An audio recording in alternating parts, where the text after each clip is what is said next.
অজানিতে আবেগতে মোৰ এটা ভুল হৈ গ'ল ৰাইজ মোক ক্ষমা কৰি দিয়ক মানে মোৰ এটা ভুল হৈ গ'ল অজানিতে মানে আবেগিকতে মই কৈ দিলো যে আমাক অৰুণোদয় নালাগে আমাক ন্যায় লাগে আসলতে মই বহুত সকলোৱে চিঞৰ-বাখৰ কৰা তাৰ মাজতে মানে আবেগিকত মোৰ কথাটো ওলাই গ'ল আপোনাৰ সমূহ ৰাইজকে মই নমস্কাৰ জনাই ক্ষমা বিচাৰিছো যে মোৰ ভুলটো ক্ষমা কৰি দিয়ক আৰু এনেকুৱা ভুল জুবিন গাৰ্গৰ মৃত্যুৰ ন্যায় বিচৰা মাইনা বেগমে অৱশেষত ক্ষমা বিচাৰিলে মুখ্যমন্ত্ৰী হিমন্ত বিশ্ব শৰ্মাৰ ওচৰত মুখ্যমন্ত্ৰীগৰাকীক উদ্দেশ্যি মাইনা বেগমে কয় মোৰ ভুলটো ক্ষমা কৰি দিয়ক আৰু এনেকুৱা ভুল জীৱনত নকৰো শনিবাৰে মৰিগাঁৱৰ মিকিৰভেটাত অনুষ্ঠিত হৈছিল মুখ্যমন্ত্ৰী মহিলা উদ্যমিতা অভিযানৰ চেক বিতৰণ অনুষ্ঠান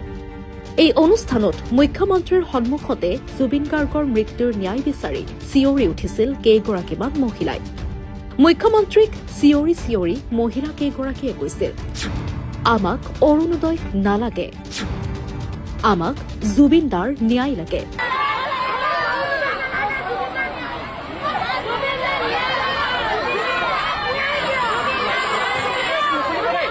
মুখ্যমন্ত্ৰীয়ে ভাষণ দি থাকোঁতেই চিঞৰি উঠা মহিলা কেইগৰাকীক নেতৃত্ব দিছিল বিজেপিৰ সদস্য মাইনা বেগমে তেওঁৰ নেতৃত্বতে মহিলা কেইগৰাকীয়ে জুবিন গাৰ্গৰ মৃত্যুৰ ন্যায় বিচাৰি চিঞৰি উঠে মুখ্যমন্ত্ৰীয়ে ভাষণ দি থাকোঁতে মঞ্চৰ ফালে এগৰাকী যুৱতী দৌৰি গৈছিল আৰু ওচৰৰ পৰা মুখ্যমন্ত্ৰীক কৈছিল যে জুবিন গাৰ্গক ন্যায় দিব লাগে তাৰ পাছতেই মাইনা বেগমৰ নেতৃত্বত উপস্থিত থকা একাংশ মহিলায়ো প্ৰথমে মুখ্যমন্ত্ৰীৰ সুৰতে সুৰ মিলাই নৰেন্দ্ৰ মোদী শ্লোগান দিয়ে আৰু লগতে জুবিন গাৰ্গৰ মৃত্যুৰ ন্যায় বিচাৰি শ্লোগান দিয়ে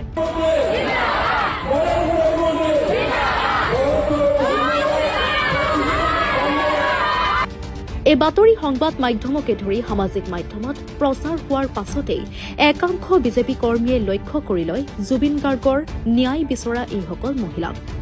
তাৰ পাছতেই দেওবাৰে বিজেপিৰ সদস্য মাইনা বেগমে মুখ্যমন্ত্ৰীৰ ওচৰত ক্ষমা বিচাৰে নিজে এটা ভিডিঅ' প্ৰস্তুত কৰি বিজেপিৰ সদস্যগৰাকীয়ে ক্ষমা বিচাৰে ভিডিঅ'টোত মাইনা বেগমে কি কি ক'লে এবাৰ শুনক যোৱাকালি মিকিৰভেটা আমাৰ মৰিগাঁও ডিষ্ট্ৰিক্টত এখন মিটিং হৈছিল আমাৰ মহিলা মিত্ৰবৃত্ত আঁচনি তাতে মানে মোৰ এটা ভুল হৈ গ'ল অজানিতে মানে আবেগিকতে মই কৈ দিলোঁ যে আমাক অৰুণোদয় নালাগে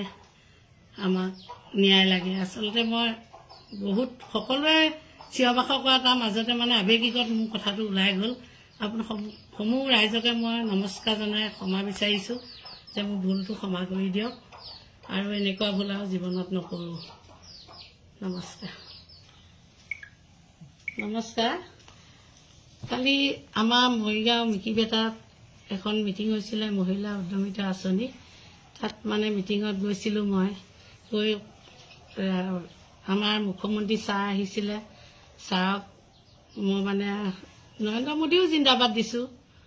তাৰপিছতে মানে সকলো মহিলাই চিঞৰাত মোৰ মানে আবেগিক হৈ মোৰ মানে মুখতে কৈ দিলোঁ যে ন্যায়হে লাগে আমাক অৰুণোদয় নালাগে তেনেকৈ কৈ দিয়াত ছাৰেও অলপ কষ্ট পাইছে কষ্ট পোৱাৰ কাৰণে মই সকলো ৰাইজকে আৰু গোটেই অসমবাসী ৰাইজৰ আগত মই ক্ষমা প্ৰাৰ্থনা মাগিছোঁ মোক যেন ভুলটো শুধৰাই দিয়ে আৰু নিজৰ বাই ভনী বা ভগ্নী হিচাপে মোৰ এই ভুলৰ অকণমান মানে ক্ষমা বিচাৰি মই আপোনালোকৰ ওচৰত চৰণত পৰিছোঁ আপোনালোকে যেন ক্ষমা কৰি দিয়ে আৰু এনেকুৱা কাম আৰু দ্বিতীয়বাৰ মই নকওঁ আবেগিক হৈহে মই কথাষাৰ ক'লোঁ কিন্তু মই কোনো বেয়া পাই বা কোনো মোৰ কিবা এটা পাবলগীয়া বা দিবলগীয়া থকাৰ বাবে মই কোৱা নাছিলোঁ আপোনালোকে মোক ক্ষমা কৰিব গোটেই অসমবাসী ৰাইজৰ আগত মই ক্ষমা বিচাৰিছোঁ ইপিনে মাইনা বেগমে ক্ষমা খোজাৰ পাছত সৰ্বত্ৰে এই প্ৰশ্ন উত্থাপন হৈছে জুবিন গাৰ্গৰ মৃত্যুৰ ন্যায় বিচাৰি শ্লোগান দিয়াটো অপৰাধ নেকি নে বিজেপিৰ সদস্য হোৱাৰ বাবে ন্যায় বিচাৰিব নোৱাৰিব নেকি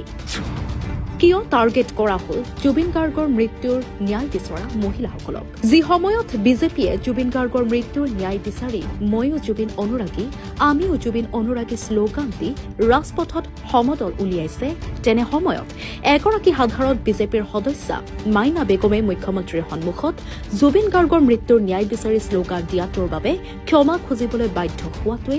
বহু প্ৰশ্ন উত্থাপন কৰিছে মন কৰিবলগীয়া কথা মাইনা বেগম যে বিজেপিৰ সদস্যা হয় সেয়া ইতিমধ্যে মুখ্যমন্ত্ৰীসহ বিভিন্ন নেতাৰ সৈতে থকা ফটোৱে প্ৰমাণ কৰিছে যিবোৰ ফটো এতিয়া সামাজিক মাধ্যমত সুলভ হৈ পৰিছে news desk report cross current